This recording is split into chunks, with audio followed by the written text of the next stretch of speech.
En nombre del Colectivo Galáctico, agradecer, como no, a la Asociación de la Memoria Histórica el hacernos partícipes de un acto que nosotros podemos considerar histórico por contar esta tarde con nosotros aquí en Cartagena y todo el día que llevamos disfrutando de la presencia, como bien ha contado Bernardo, de un activista por los derechos fundamentales, por los derechos humanos. En definitiva, un activista antifranquista, un activista LGTBI que luchó muchísimo para que hoy nosotras podamos ser y podamos amar a quien queramos y nos dé la gana. Hace escasamente 30 y pocos años, las personas homosexuales y bisexuales éramos consideradas personas enfermas, incluso algunas, sin saber ni que éramos homosexuales, nacimos en una España en la que el ser homosexual o ser bisexual y transexual, que no se despatologizó en ese momento, en ese 1990, seguíamos siendo consideradas personas enfermas. Antes lo comentaba con amigas a las que me he encontrado aquí esta tarde, que creemos que venimos de, como se suele decir, de los mundos de Yuppie, ¿no? De los mundos felices donde hemos nacido y hemos encontrado un país, una comunidad y una ciudad más amable por el mero hecho de haber nacido aquí, en este rinconcito tan precioso del sureste de España, y que todo ha sido conseguido así, que los mariquitas toda la vida hemos podido ser felices, que hemos podido ir de la mano, que las lesbianas han podido casar, que las personas bisexuales han podido elegir libremente con quién acostarse, con quién levantarse, con quién vivir su vida o su sexualidad, o las personas trans han tenido la oportunidad de ser simplemente libres por el hecho de no sentirse reconocidas con el género que se les asignó a la hora de nacer. Y es muy importante aprovechar foros como el de hoy, sin quitar ningún ápice de protagonismo a quien debe tenerlo esta tarde, que es Jordi Petit, para dejar claro que hemos conseguido tantísimos derechos gracias a la lucha incansable de tantísimas personas que se han dejado la piel, que se han dejado incluso la vida, que han pagado con cárcel, con humillaciones, que han pagado con vejaciones, con palizas, con insultos, con humillaciones. Esas personas que dijeron un día basta, esas personas que desde la clandestinidad en una dictadura que no nos permitía ser, dijeron basta, queremos que nos dejéis en paz, queremos vivir en paz, queremos vivir con el resto de la sociedad porque formamos parte de esta sociedad y estamos aquí y hemos venido para quedarnos. Hemos pasado de vivir en una sociedad gris y oscura a vivir en una sociedad diversa, multicolor y, como bien recalca nuestro compañero Jordi, una sociedad que hace 15 años era impensable, con el activismo individual, pero también con el activismo familiar, con esas familias que día a día hacen activismo desde los supermercados, las plazas de abasto, desde los colegios, desde las asociaciones de familias, desde cualquier ámbito. Espacios conquistados que nadie nos ha regalado, que le debemos a todas aquellas personas que dieron la vida, que dieron la vida en el amplio sentido de la palabra, algunos con la muerte, pero también dieron muchísimas horas de su vida, muchísimo trabajo, muchísimas horas de activismo para lograr una sociedad.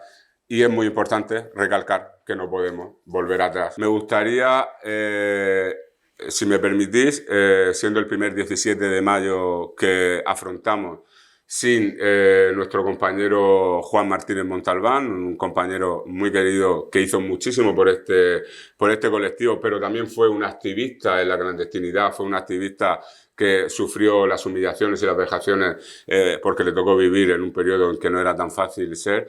Pues vaya desde aquí nuestro recuerdo para nuestro compañero Juan Martínez Montalbán, que tristemente nos dejó hace muy poco tiempo.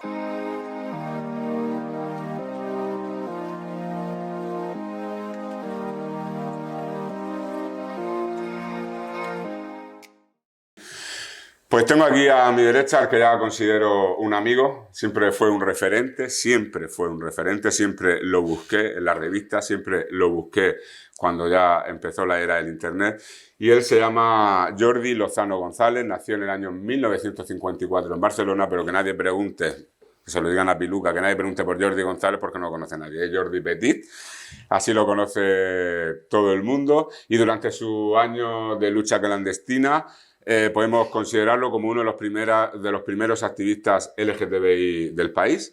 En la actualidad es presidente honorífico de la Coordinadora Gay Lesbiana de Cataluña. Primicia, contamos que va a ser el pregonero de las fiestas del Enorgullecer de 2022 aquí en Cartagena, y quiero agradecértelo públicamente. Muchas gracias. Muchas gracias.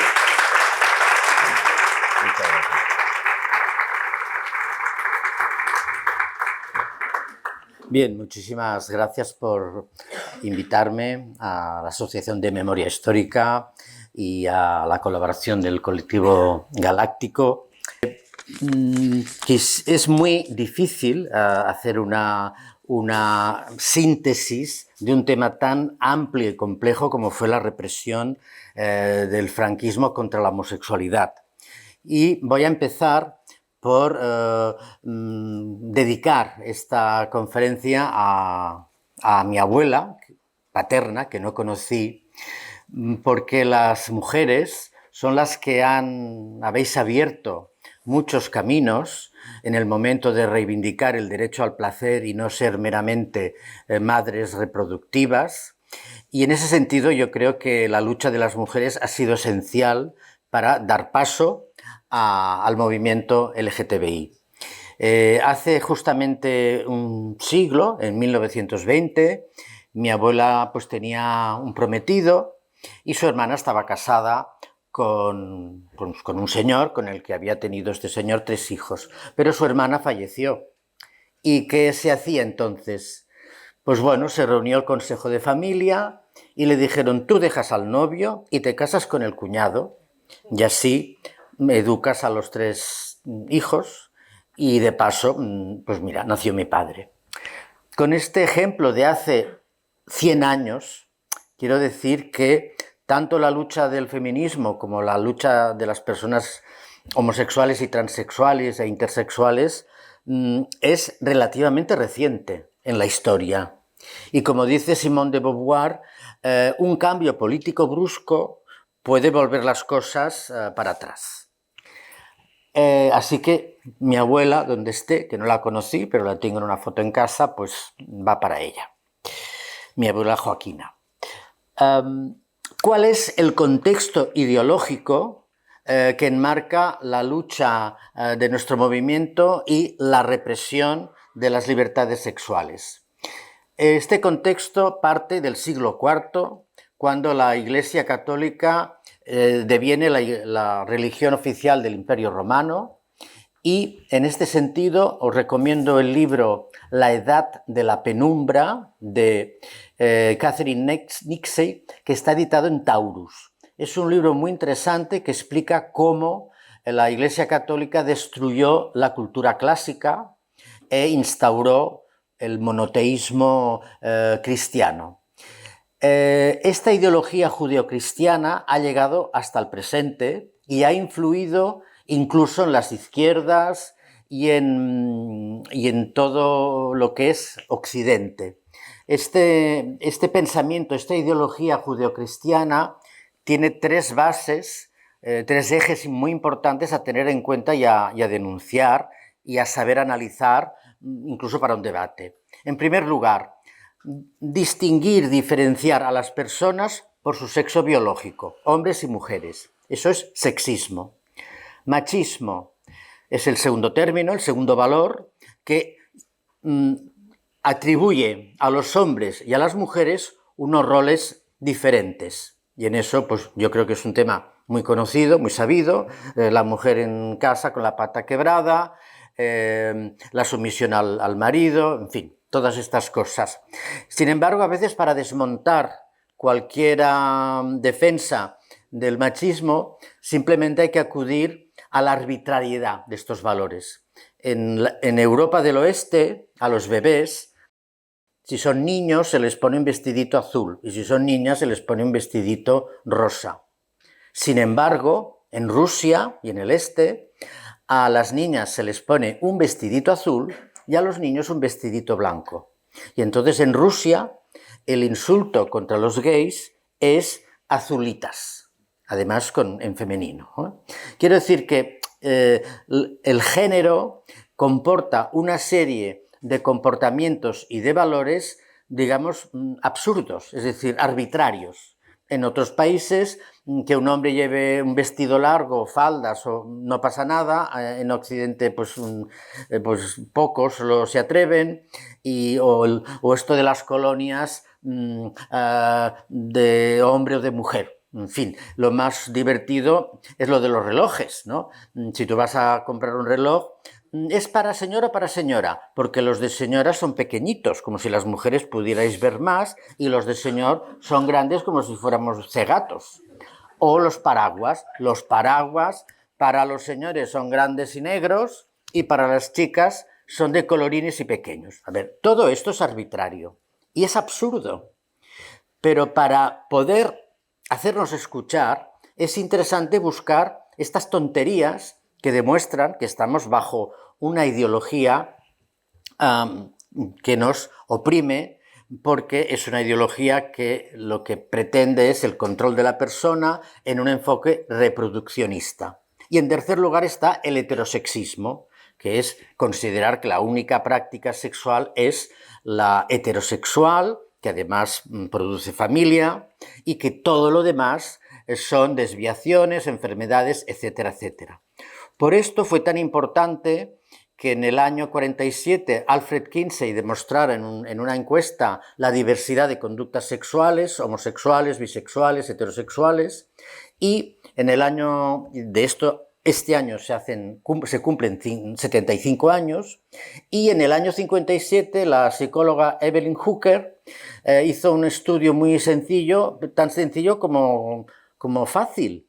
Hizo 30 test de personalidad a hombres heterosexuales y 30 test de personalidad a hombres homosexuales. Los mezcló y además ahí no figuraba la orientación sexual, y lo envió a la Academia de Psiquiatría de Estados Unidos.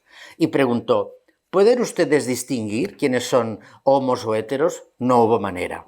El estudio se siguió repitiendo, no hubo manera. De tal forma que entre estos estudios y otros, porque si no me extendería mucho, la Asociación Psiquiátrica de Estados Unidos descalificó la homosexualidad como enfermedad, y eso creó un efecto dominó. ¿Por qué tardó tanto la Organización Mundial de la Salud? Tardó tanto porque su composición durante los 70s y los 80s estaba con una mayoría de ministros de sanidad de las dictaduras de América Latina y de los países soviéticos, tanto de Rusia como de su entorno. Y todavía no había aparecido el integrismo islámico, a excepción de Irán. En ese momento hubo una correlación de fuerzas donde desde la internacional, que ya llevábamos años pidiendo a los ministros de sanidad de cada país: oigan, esta votación hay que ganarla, esta votación hay que ganarla, se pudo ganar porque hubo una correlación de fuerzas diferente, porque cayeron los regímenes totalitarios de un color y de otro, que al final vienen a ser todos del mismo color, que son las dictaduras, ¿no?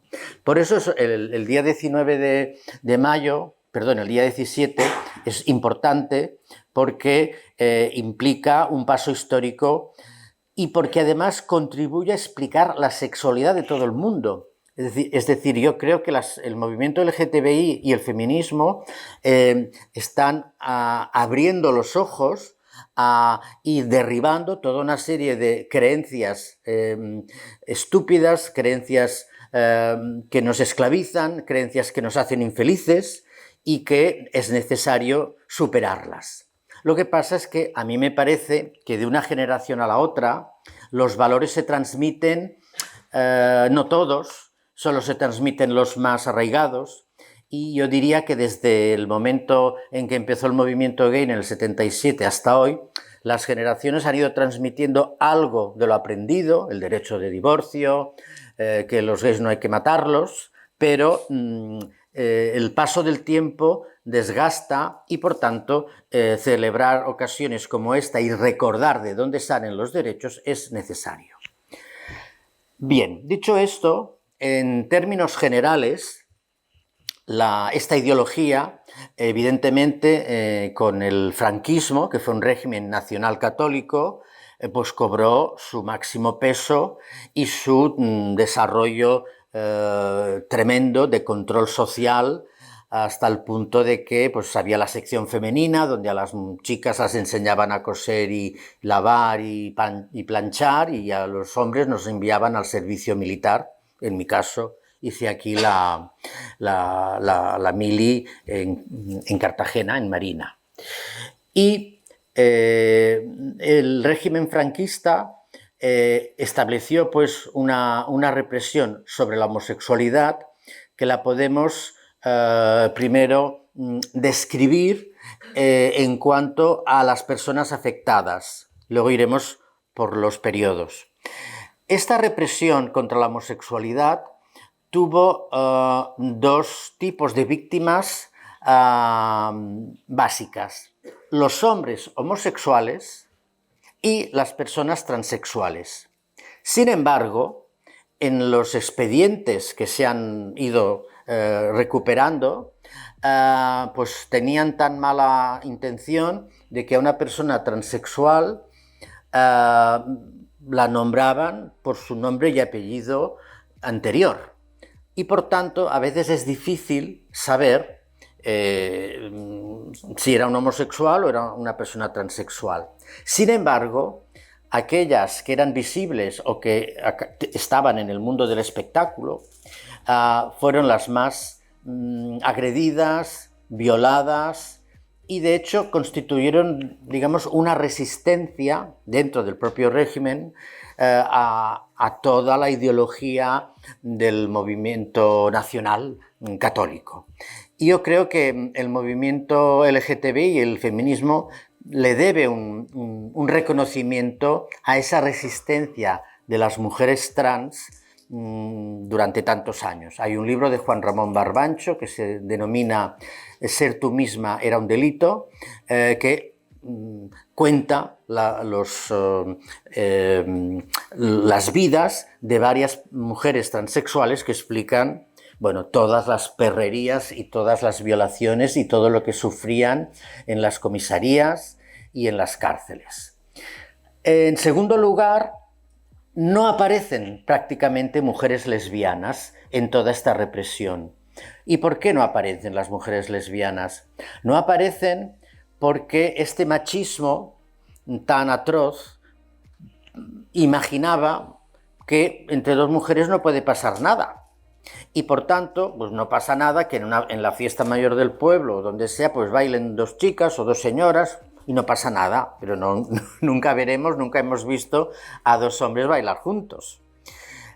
Entonces, que dos mujeres vivieran juntas no sospechaba, no generaba ninguna sospecha ni nada por especial. En cambio, si dos hombres ya en edad de estar casados vivían juntos, aunque no tuvieran ningún signo de lo que podríamos llamar pluma, de expresión de género más o menos masculina, más o menos femenina, bueno, estos eran mal vistos. De todos los expedientes que luego voy a comentar, se desprende que quien más denunció a los hombres homosexuales y a las mujeres trans fueron las familias y los vecinos. ¿Por qué? La policía estaba más interesada y entregada a la persecución de la oposición política, de las guerrillas y luego de los partidos en la clandestinidad. Pero, evidentemente, pues si había una denuncia, había que actuar. Y eso es muy, muy importante a tener en cuenta, la terrible situación de que tu propia familia, incluso, es el caso de Antoni Ruiz, ya en el año 76, aún vigente la ley de peligrosidad social, un chico valenciano, pues tenía un malestar por su homosexualidad, habló con su tía que era monja y la tía que era monja llamó a la Guardia Civil y se lo llevaron a la cárcel. Y ahí empezó una vida terrible. Quiero decir con esto que la misma sociedad ha actuado bajo el régimen de Franco pues como un reflejo de esta ideología sexista, machista y heterosexista. Y cuando también digo heterosexista por la reproducción, eso también implica indirectamente que la gente mayor parece que ya no pueda tener sexualidad, porque la gente mayor pues ya no se puede reproducir.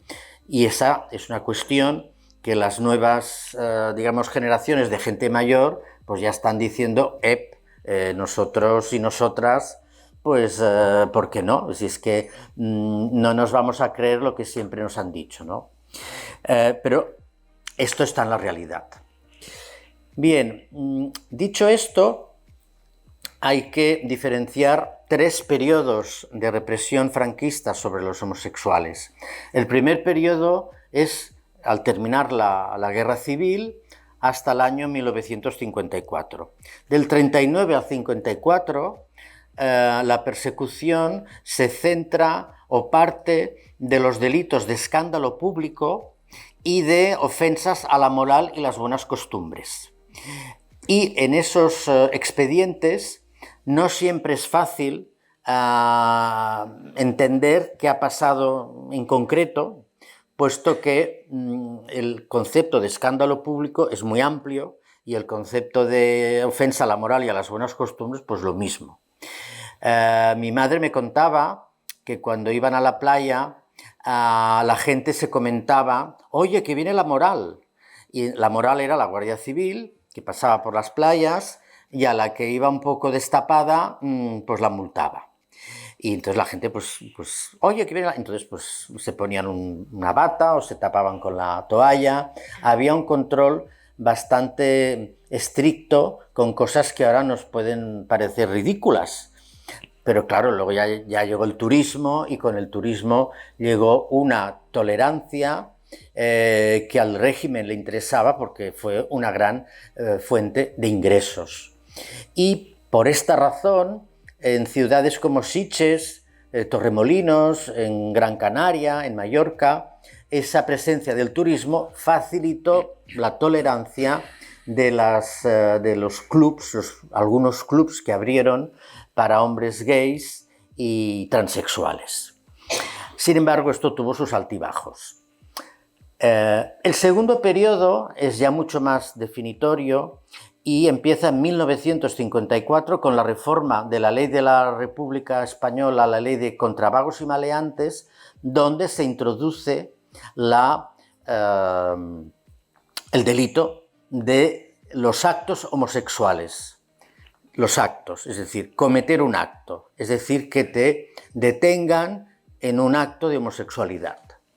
Y de este periodo, luego os leeré algunas sentencias, sí que ya hay datos, porque la ley de protección de datos precisa de 50 años para poder examinar los datos, para prevenir, por lo que sea, pues la identidad y el derecho a la intimidad de las personas condenadas. Y se supone que tras 50 años se puede hacer.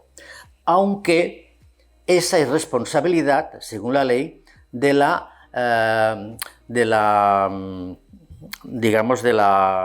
autoridad pertinente.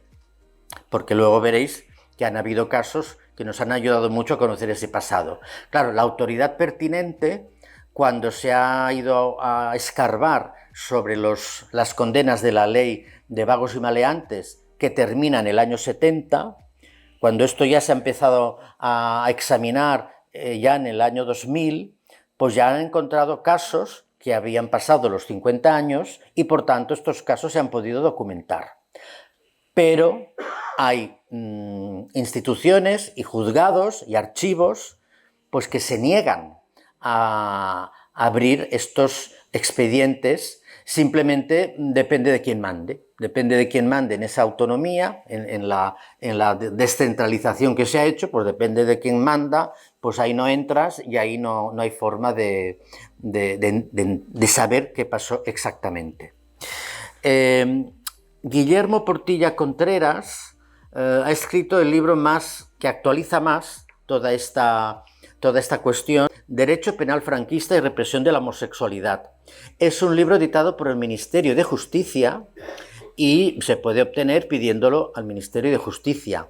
Y hace un recorrido extraordinario y muy interesante sobre no solamente los casos y qué tipo de casos, sino la manera en que estos casos eran juzgados.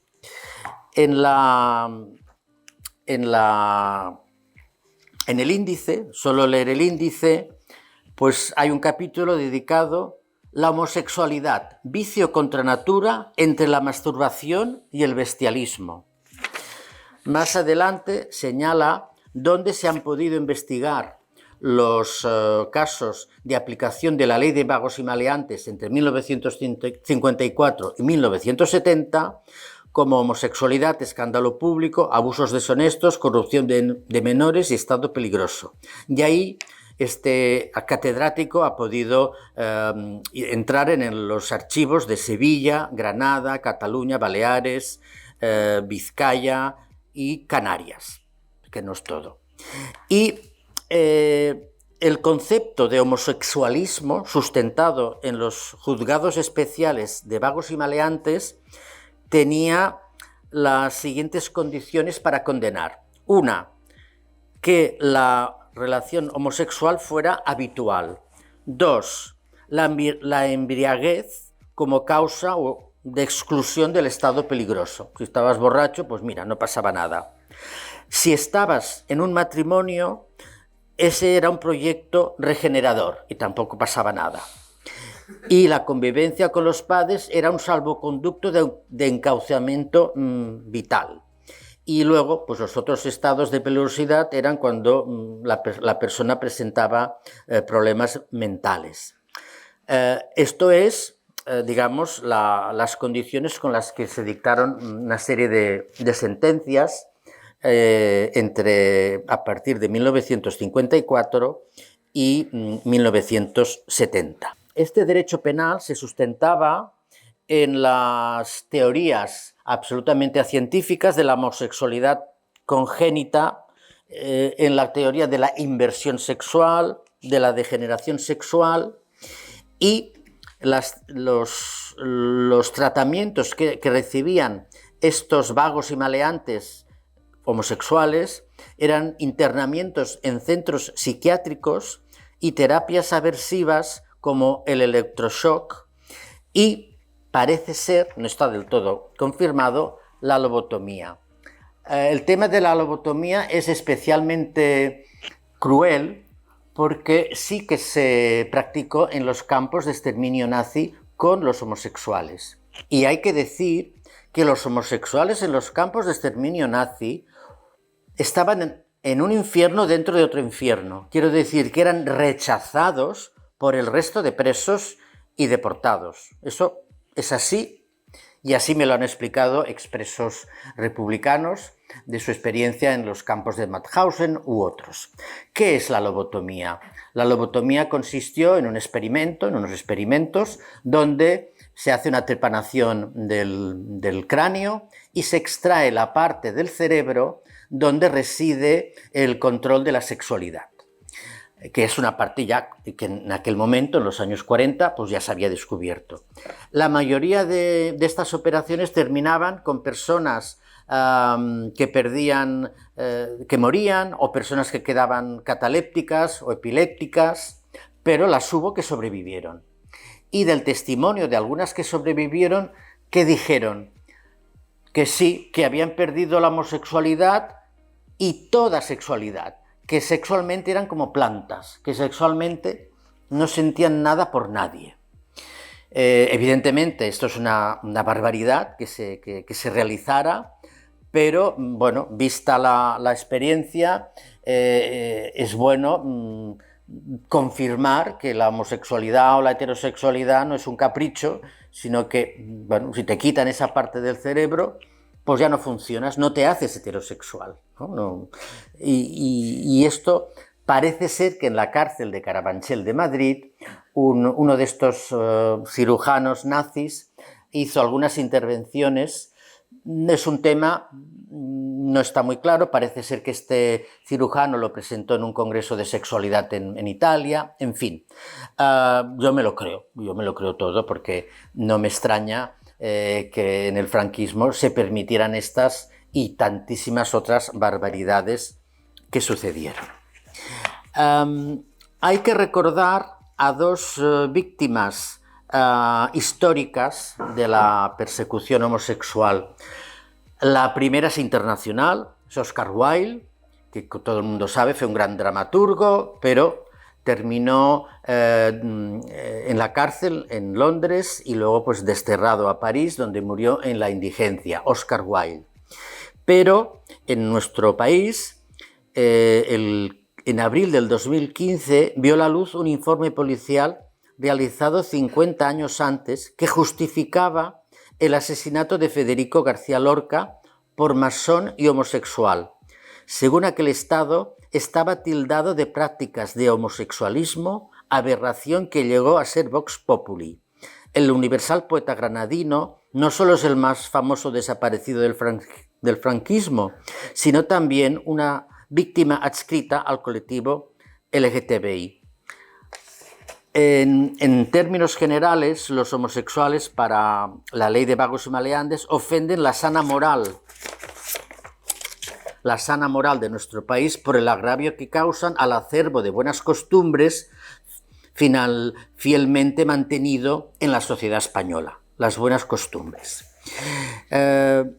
En las cárceles que eran condenados los vagos y maleantes homosexuales no se imponían penas, según decían, sino medidas de seguridad preventivas para proteger a la ciudadanía y reformar a los pervertidos, que debían ser recluidos en establecimientos que, dotados de personal idóneo necesario, garantizaran la reforma y rehabilitación social del peligroso con medios de la más depurada técnica y mediante la intervención activa y precisa de la autoridad judicial especializada. Bueno, esto es una forma de decir que se podía hacer con ellos lo que quisieras.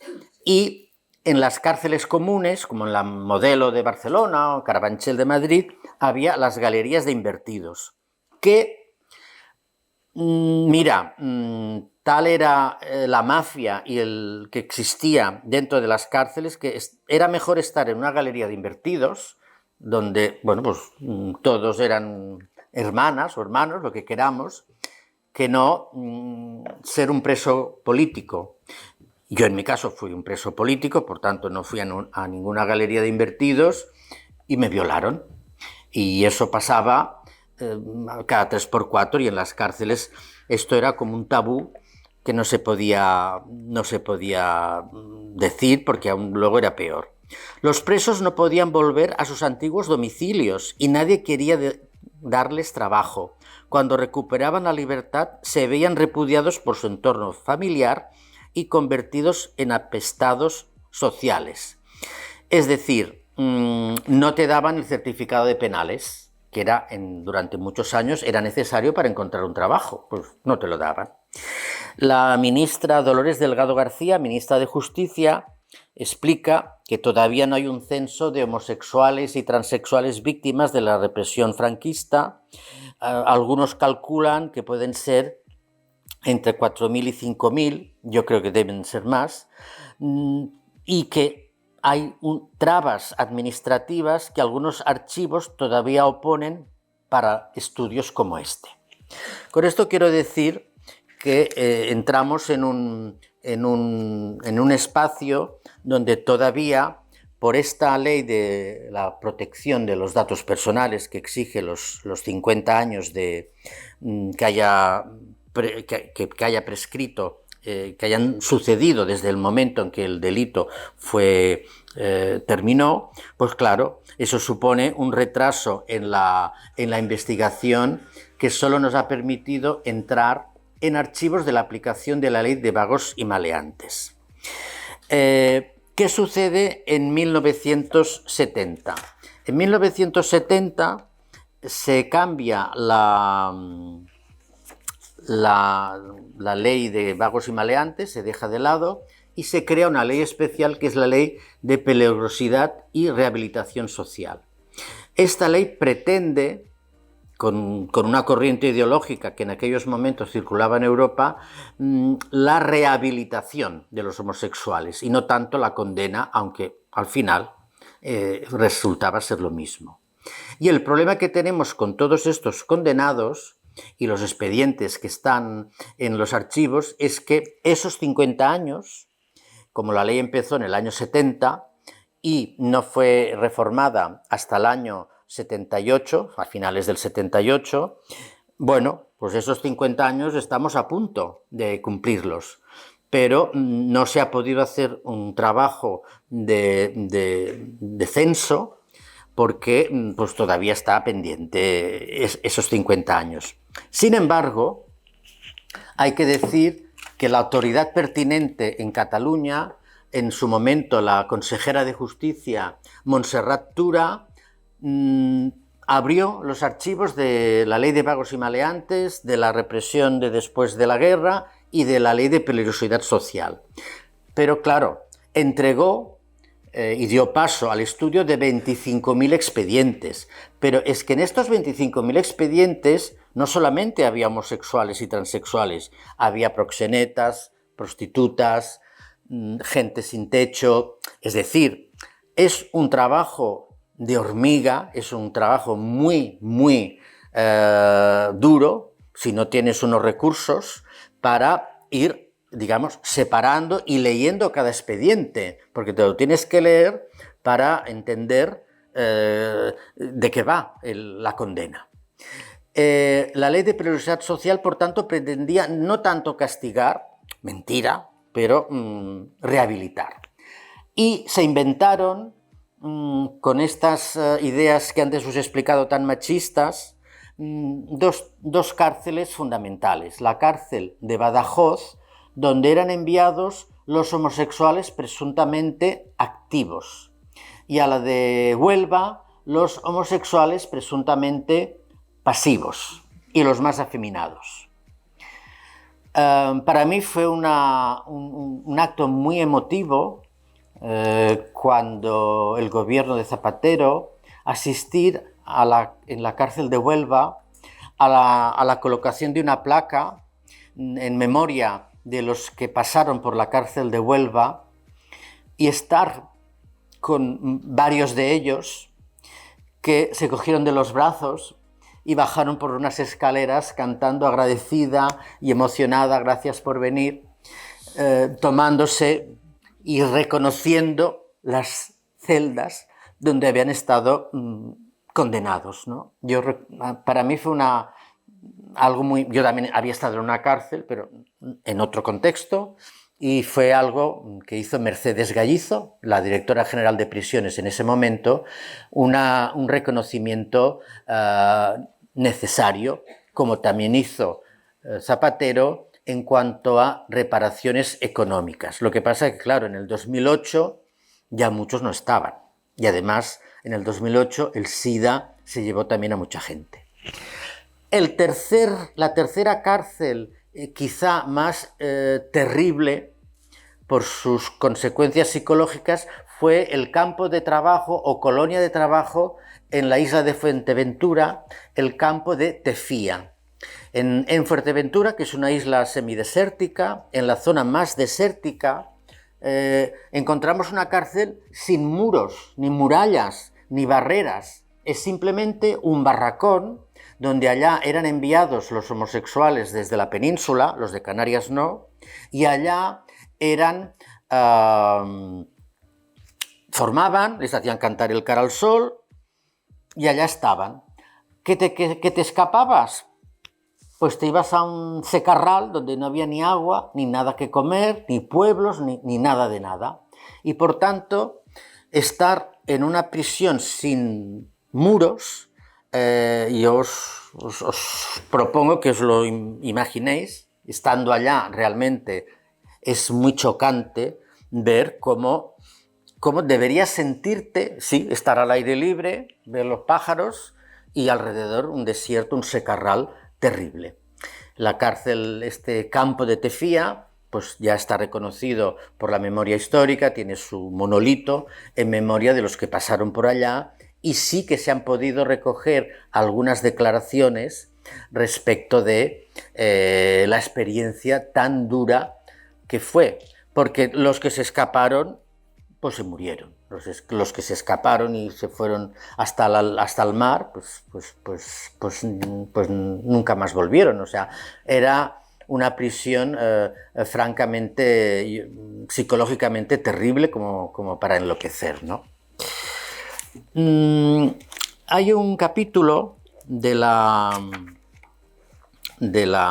actitud o de la jurisprudencia sobre la homosexualidad, que se lo quiero dedicar a Piluca, porque sé que es muy laica, y que dice así: el magistrado Luis Vivas Marzal, la homosexualidad contra el Espíritu Santo. Si Sabater Tomás fue el magistrado juez estrella de la jurisdicción de vagos y maleantes, esencialmente por su vocación homófoba, tanto en su faceta doctrinal como jurisprudencial, en el Tribunal Supremo hubo otra figura destacada, Luis Vivas Marzal, un católico extremista alistado en la División Azul para luchar contra el comunismo, que obtuvo la Cruz Roja Española del Mérito Militar, la Cruz del Mérito Alemán con espadas, la Medalla de Invierno y la Medalla del Este. Además formó parte de las asociaciones de excombatientes, Quinta Columna y División Azul. O sea, era patente su desprecio por el homosexual e imperecedera su tesis sobre la homosexualidad como un atentado al Espíritu Santo, que puede acabar con la perpetuación de la especie. También él ha dejado huella en sus conferencias y sentencias. En los años 1959 y 1961 asistió y participó en los Congresos Nacionales de la Familia Española, con una ponencia titulada La moral pública y la familia. En este terreno limítrofe entre el derecho y la moral se formuló esta cuestión: ¿es delito la homosexualidad en España? Se hace esta pregunta respecto al comportamiento homosexual entre adultos, un tema que debatió en algunas de sus sentencias, llegando a la conclusión de que los actos de homosexualidad sean realizados entre sí por personas adultas con pleno consentimiento y de modo recoleto, no ostensible y sin escándalo, por muy abyecta que pueda parecer esa conducta ante la ausencia del Código Penal vigente, de un precepto concreto que la tipifique, es impune sin prejuicio de lo dispuesto en la ley de 1970. Es decir, este hombre lo que pedía era más caña. Podíamos abundar sobre esto, pero vamos, Vivas Marzal decía sobre la homosexualidad que desde un punto de vista religioso la homosexualidad es un pecado que por ser contrario a la naturaleza clama contra el Espíritu Santo. A ver, el concepto muy manido de que lo natural es la heterosexualidad es un concepto que no se sostiene.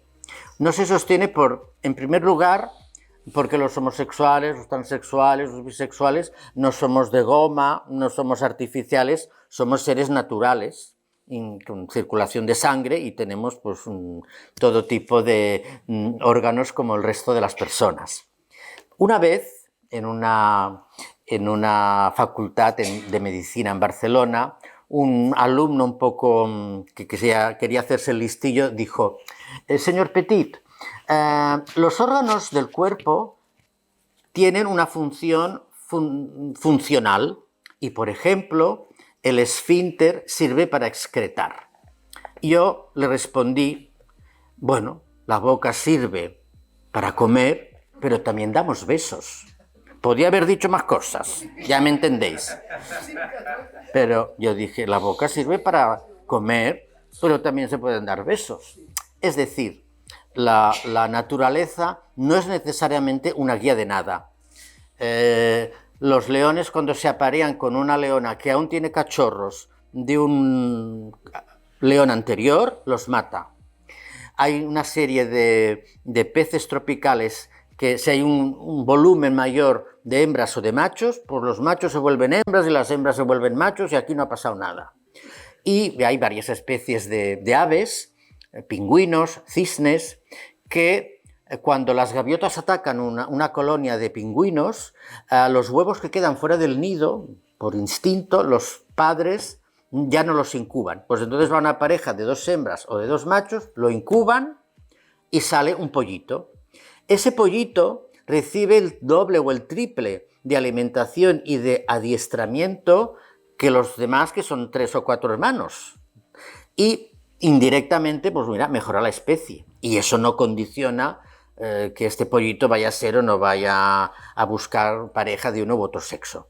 Y eso además, cuando en Norteamérica las familias homoparentales ya llevan muchos años en marcha, pues se ha visto que los hijos de estas parejas homoparentales no presentan especiales diferencias respecto de su orientación sexual, sino que en todo caso tienen una actitud muchísimo más abierta respecto de la diversidad sexual de la humanidad. Por tanto, el concepto de lo natural es un concepto absolutamente relativo, pero hay que saber rebatirlo. Y yo la primera cuestión es que, oiga, yo no soy de plástico. Lo digo porque hay cosas que están tan extremadamente enraizadas en la ideología, en las costumbres, que a veces pues hay que saber responder. Y hay que tener una lista o haber debatido bastante, porque, mira, a mí, de momento, ya no me pillan, porque claro, son muchos, en septiembre serán 45 años. La otra pregunta, me desvío un poco, pero tiene que ver con esta mala prensa de la homosexualidad. Una vez en un programa de radio, oiga, ¿por qué los gays son tan promiscuos? Y yo digo, a ver, abra usted la página de contactos de La Vanguardia, un periódico serio, de centro derecha, en fin. El 95% de servicios sexuales que se ofrecen son para hombres heterosexuales. Y aquí lo que hay es un problema, en todo caso, de doble moral. Es decir, hay un problema en el que los hombres, no por ser gays ni no gays, ni heteros ni homos, sino los hombres en general, tenemos una actitud más proactiva hacia la sexualidad y las mujeres tienen otra, sea por educación, sea por elementos biológicos, pero es así, y eso es innegable. ¿Y cómo? Pues eso, página de contactos del ABC, de La Razón, y cuanto más facha sea el diario, mejor, porque el contraste, dices, oiga,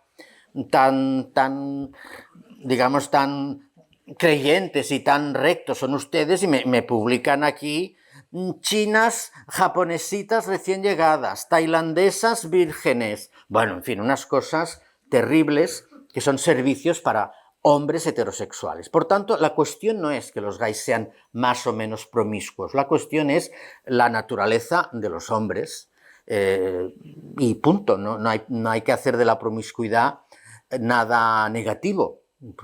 A mí me encanta, pero el divorcio no me llegó por la promiscuidad, porque con mi marido hacíamos muchos tríos, sino que simplemente, bueno, pues es algo que está ahí y que incluso en los países del norte de Europa a mí me sorprendió cómo en Utrecht y en Ámsterdam, ante el problema del cruising, es decir, de ligar en zonas al aire libre, pues hubo familias que se quejaban a los ayuntamientos de Utrecht y de Ámsterdam diciendo, es que vamos de picnic y nos encontramos allá pues a 3 o 4 divirtiéndose. ¿Cómo lo solucionaron los holandeses, que son muy prácticos? Pues a la entrada de estos parques había una flecha, zona familiar, y otra flecha, zona nudista. Se acabó el problema. El que quiera ir a la zona nudista ya sabe, y el que quiera ir a la zona familiar, pues también sabe. Claro, esto, yo creo que aquí, y esto lo defendieron básicamente los verdes, pero claro, estamos hablando de otras sociedades, con una historia detrás muy distinta de la nuestra, y por tanto, hoy aquí, aunque sucede en las playas donde hay matorrales, donde hay dunas, hay misterio, digamos, y los verdes decían que el mundo gay pues tiene una subcultura y hay una forma de relacionarse, que yo no digo que sea ni mejor ni peor que las otras, pero que incluye esto cuando el verano y el tiempo lo permite, porque si llueve pues no sube nada, para entendernos, ¿no? Con esto quiero poner énfasis en cuestiones que, aunque son extremadamente evidentes, si no las entendemos, si no contrastamos, no avanzamos, porque van a seguir, es que son unos promiscuos. Oiga, no, que aquí hay un negocio de prostitución que ese ya es otro debate, yo no voy a entrar en el debate de la prostitución, pero es un negocio como una casa, y aquí los consumidores son hombres heterosexuales que engañan a sus mujeres, ¿eh? Y a veces algunas mujeres, por desgracia, se han contagiado de enfermedades venéreas porque el otro la engañaba, ¿eh? A ver, las cosas como son. Por tanto, ojo con los prejuicios, con esas ideas preconcebidas. Bien, ¿qué pasó en el 2008 en Cataluña? Como he dicho, la consejera de Justicia del Ayuntamiento de la Generalitat de Cataluña abrió todos los archivos. Claro, de estos 25.000 expedientes se pudieron identificar unos 1.000, de 25.000, unos 1.000 que eran exclusivamente condenas contra personas homosexuales y algunas supuestamente transexuales, porque como no les daba la gana de poner el nombre adquirido por la persona transexual, pues ponían el nombre del carnet y por tanto, si el sumario no lo aclaraba mucho, pues no sabemos si eran homosexuales o eran transexuales. Y en este estudio de 25.000 expedientes, donde salen 1.000 desde el año 39 hasta el año 85, porque el año 85 aún estaba vigente en el Código Penal el escándalo público, que también fue una forma de represión, la última, que se ejercía sobre los homosexuales, depende de en qué ciudad y de qué gobernador civil hubiese o no hubiese. El Código Civil, el Código Penal, en el año 85 empieza a cambiar el delito de escándalo público y en el 88 se aprueba el escándalo público de una manera que ya no puede perjudicar a nadie. El redactado es: se considera escándalo público la comisión de actos lúbricos pueden ser muchos, pero bueno, actos lúbricos ante menores de 16 años. La edad para el consentimiento sexual son los 16, así que si tú tienes 16 o más y te encuentras una pareja de señor y señora, o de dos señores o de dos señoras, o una orgía, si tú tienes 16 para arriba, ahí no hay delito de escándalo público. Otra cosa es que evidentemente es muy incómodo pues montarse una fiesta en medio de la plaza del pueblo, ya me entendéis, pero y a mí me asombró como en Alemania, en las manifestaciones del orgullo, bueno, pero claro, pasa de todo, pero no pasa nada. Es decir, la gente es adulta y en la medida que es adulta tiene un conocimiento de cuáles son sus derechos y de qué es la sexualidad.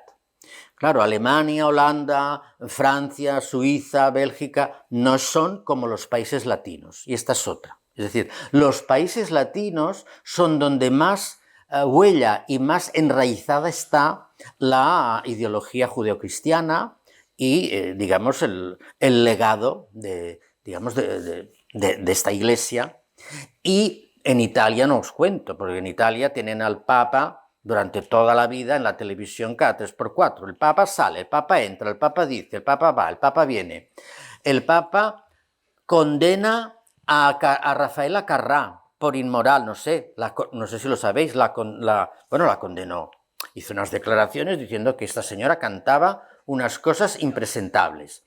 No sé si sabéis aquella canción de Cinque Tre, Cinque Tre. Bueno, el Cinque Tre, Cinque Tre es que ella está llamando y tú no contestas, y mi dedo va llamando, y mi dedo ya está ardiendo, y mi dedo ya está divertido, y como no contestas, pues ya no hace falta. Es decir, es la publicidad más divertida y simpática de una masturbación femenina, el Cinque Tre, Cinque Tre, que yo, fíjate, no me había fijado, pero claro, el Papa de aquel momento pues la puso verde. Y también Mina, la cantante Mina, como tuvo un hijo sin estar casada y también tenía unas canciones pues muy abiertas, también la criticó. Pero bueno, el tiempo pasa y avanzamos. Pero es verdad que en Italia la figura de la mamma es una figura muy enraizada hasta tal punto, y esto es una anécdota curiosa que quizás se podría aplicar en algunos puntos del Estado español. En Italia hay talleres y cursos para las suegras. ¿Por qué? Porque muchas madres son tan posesivas de sus hijos que se intrometen en los matrimonios. Y hay unas estadísticas que indican un alto porcentaje de divorcios por el conflicto que crea una suegra que no. Entonces, en el taller, ¿qué se dice? Nada de presentarse en casa de tu hijo y su esposa sin avisar. Nunca llamar más tarde de las 10 de la noche. Nada de comparar quién guisa mejor, ni quién guisa peor, ni quién plancha, etcétera, etcétera. Esto, aunque nos puede parecer ridículo, es verdad. Existe. Quizá las que estamos aquí presentes, pues no lo hemos vivido o no es así, pero digamos que en la Italia profunda y no tan profunda, y en la España profunda y no tan profunda, ese control de la mamá existe, ¿no? En fin, es una derivación que la he puesto sobre la mesa pues para reír un poco, ¿no? Entonces, estamos a punto, en pocos años, de poder acceder a la revisión de todos los expedientes de la Ley de Peligrosidad Social, si la autoridad permanente lo permite. Solo contaros cómo conseguimos sacar la homosexualidad de la Ley de Peligrosidad Social. No es porque yo sea catalán, ni por chauvinismo, ni nacionalismo, ni nada de nada. Simplemente el movimiento gay estalla en Barcelona en el año 77, se hacen 2 manifestaciones contra la Ley de Peligrosidad Social. En el año 78 ya es Madrid, Barcelona y Sevilla, y en el año 79 ya es Barcelona, Sevilla, Bilbao y Madrid. O sea, las manifestaciones del orgullo gay siempre con la misma petición de derogar la Ley de Peligrosidad Social. En aquella encrucijada donde los partidos de izquierda esto se lo miraban de lejos, hubo la actuación de 3 diputados, 2 socialistas y uno del grupo parlamentario comunista, que entre pasillos, porque yo estuve en medio de toda la coordinación y por tanto lo puedo decir tranquilamente, le estuvieron dando la lata a Suárez, al presidente Adolfo Suárez, y le decían: ¿cómo quiere usted homologar la democracia española con las cárceles llenas de homosexuales? Porque los presos políticos ya habían salido en el último indulto del junio del 77, y en cambio seguían los presos homosexuales, cosa que en Europa no pasaba. Bueno, pues entre la presión de las manifestaciones, con el apoyo de intelectuales, periodistas, personalidades varias, etcétera, y realmente la visión de Suárez de homologarse, porque luego quería entrar en la Unión Europea, pues en el Consejo de Ministros del 26 de diciembre del 78 decidieron excluir la homosexualidad de la Ley de Peligrosidad Social. Luego se derogó en el 95, pero ya en el año 78, en el 26 de diciembre, salimos. El decreto se publicó en el BOE del 11 de enero del 79 y todos esos presos salieron un mes más tarde. ¿Cuántos salieron? Pues ahí hay un debate. No se había podido hacer, evidentemente, ningún estudio.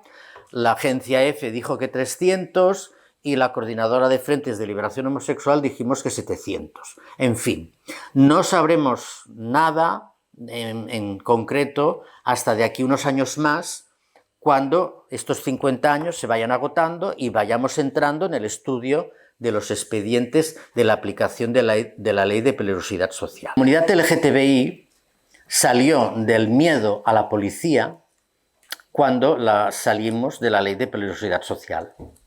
¿Qué pasó? Fiesta.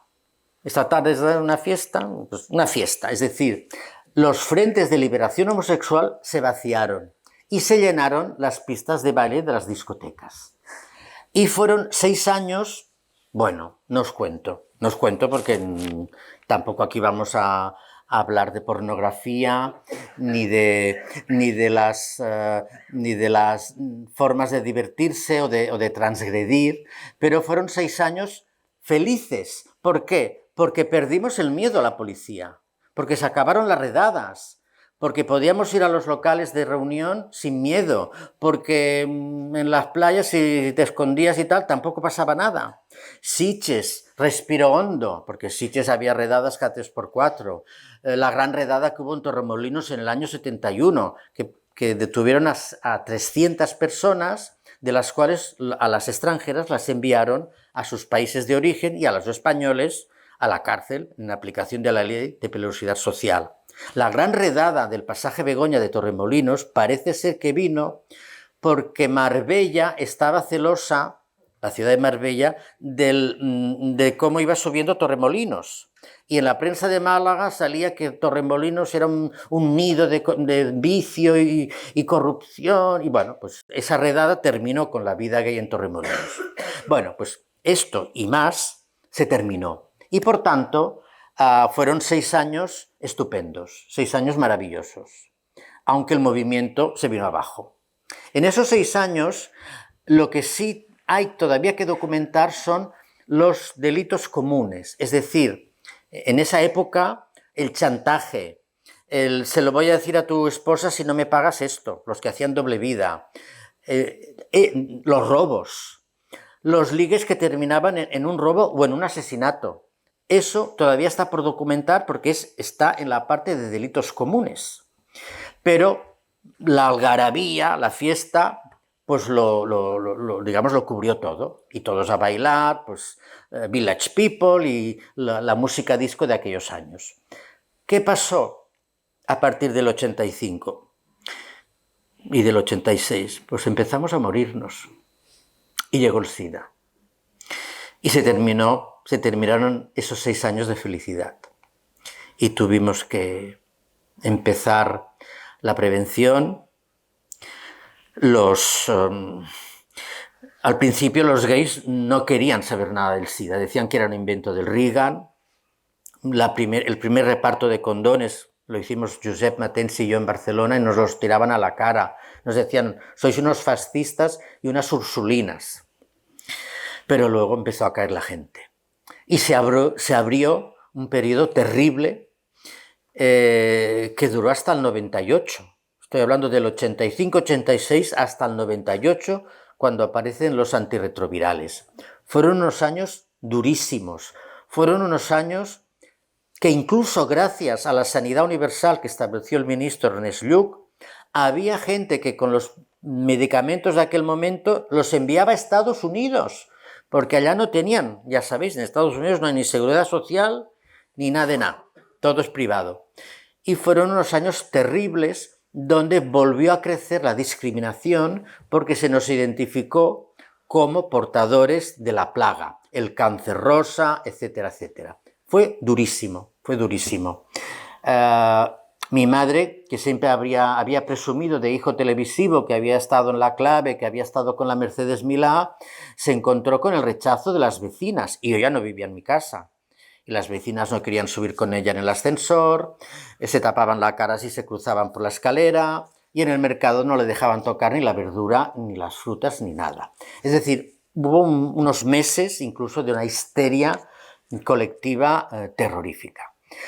Por eso he querido hablar de esos 6 años, aunque la base era la represión, que pienso que he explicado de la manera más sintética posible, y ahora no vamos a entrar en el tema del SIDA, pero sí que tuvimos solamente 6 años plenos que se recuperan a finales de los 90, con la medicación que ya convierte el SIDA en una enfermedad crónica y con la aparición del fenómeno Chueca, los barrios rosas en Barcelona, en Madrid, la revista Cero, en fin, cambia. Con el siglo XXI entramos en otra dinámica donde el SIDA no ha dejado de ser un problema, pero ahora esto sería motivo de otra conferencia, pero solo mi generación, la mía, los que ahora tenemos, ya hemos cumplido 35, 45, 65, lo vivimos así.